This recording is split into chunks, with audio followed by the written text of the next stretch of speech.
بسم اللہ الرحمن الرحیم.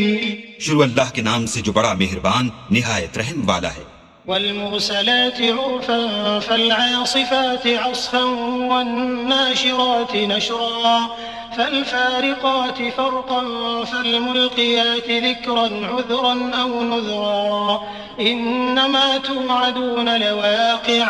ہواؤں کی قسم جو نرم نرم چلتی ہیں پھر زور پکڑ کر جھکڑ ہو جاتی ہیں اور بادلوں کو پھاڑ کر پھیلا دیتی ہیں پھر ان کو پھاڑ کر جدا جدا کر دیتی ہیں.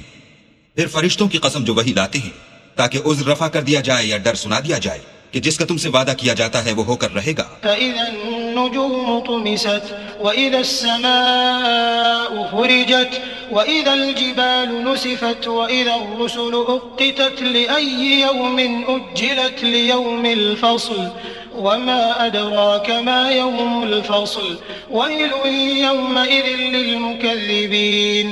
جب تاروں کی چمک جاتی رہے اور جب آسمان پھٹ جائے اور جب پہاڑ اڑے اڑے پھریں اور جب پیغمبر فراہم کیے جائیں بھلا ان امور میں تاخیر کس لیے کی گئی؟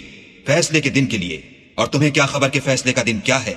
اس دن جھٹلانے والوں کے لیے خرابی ہے. ألم نهلك الأولين ثم نتبعهم الآخرين كذلك نفعل بالمجرمين ويل يومئذ للمكذبين. کیا ہم نے پہلے لوگوں کو ہلاک نہیں کر ڈالا پھر ان پچھلوں کو بھی ان کے پیچھے بھیج دیتے ہیں؟ ہم گناہگاروں کے ساتھ ایسا ہی کرتے ہیں.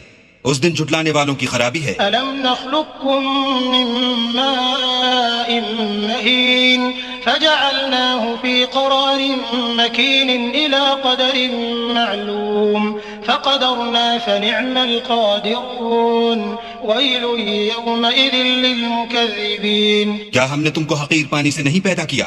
پہلے اس کو ایک محفوظ جگہ میں رکھا ایک وقت معین تک پھر اندازہ مقرر کیا اور ہم کیا ہی خوب اندازہ مقرر کرنے والے ہیں. اس دن جھٹلانے والوں کی خرابی ہے.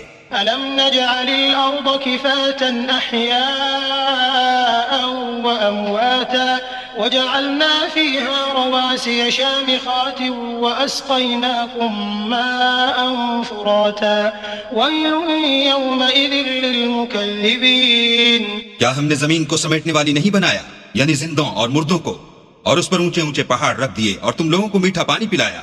اس دن جھٹلانے والوں کی خرابی ہے. انطلقوا إلى ما كنتم به تكذبون انطلقوا إلى ظل ذي 3 شعب لا ظليل ولا يغني من اللهب إنها ترمي بشرر كالقصر كأنه جمالة صفر ويل يومئذ للمكذبين. جس چیز کو تم جھٹلایا کرتے تھے اب اس کی طرف چلو یعنی اس سائے کی طرف چلو جس کی 3 شاخیں ہیں. نہ ٹھنڈی چھاؤں اور نہ لپٹ سے بچاؤ. اس سے آگ کی اتنی بڑی بڑی چنگاریاں اڑتی ہیں جیسے محل گویا زرد رنگ کے اونٹ ہیں. اس دن جھٹلانے والوں کی خرابی ہے. هذا يوم لا ينطقون ولا يؤذن لهم فيعتذرون ويل يومئذ للمكذبين. هذا يوم الفصل جمعناكم والأولين فإن كان لكم كيد فكيدون ويل يومئذ للمكذبين. یہ وہ دن ہے کہ لوگ لب تک نہ ہلا سکیں گے اور نہ ان کو اجازت دی جائے گی کہ عذر کر سکیں. اس دن جھٹلانے والوں کی خرابی ہے. یہی فیصلے کا دن ہے جس میں ہم نے تم کو اور پہلے لوگوں کو جمع کیا ہے. اگر تم کو کوئی داؤں آتا ہو تو مجھ سے کر چلو. اس دن جھٹلانے والوں کی خرابی ہے. ان المتقین فی ظلال وعیون وفواکہ مما یشتہون كلوا واشربوا هنيئا بما كنتم تعملون إنا كذلك نجزي المحسنين ويل يومئذ للمكذبين. بے شک پرہیزگار سائیں اور چشموں میں ہوں گے اور میووں میں جو ان کو مرغوب ہوں. جو عمل تم کرتے رہے تھے ان کے بدلے میں مزے سے کھاؤ اور پیو. ہم نیکوکاروں کو ایسا ہی بدلہ دیا کرتے ہیں. اس دن جھٹلانے والوں کی خرابی ہے. كلوا وتمتعوا قليلا إنكم مجرمون ويل يومئذ للمكذبين. وإذا قيل لهم اركعوا لا يركعون ويل يومئذ للمكذبين. فبأي حديث بعده يؤمنون. اے جھٹلانے والو تم کسی قدر کھا لو اور فائدے اٹھا لو تو تم بے شک گناہگار ہو. اس دن جھٹلانے والوں کی خرابی ہے اور جب ان سے کہا جاتا ہے کہ اللہ کے آگے جھکو تو جھکتے نہیں، اس دن جھٹلانے والوں کی خرابی ہے۔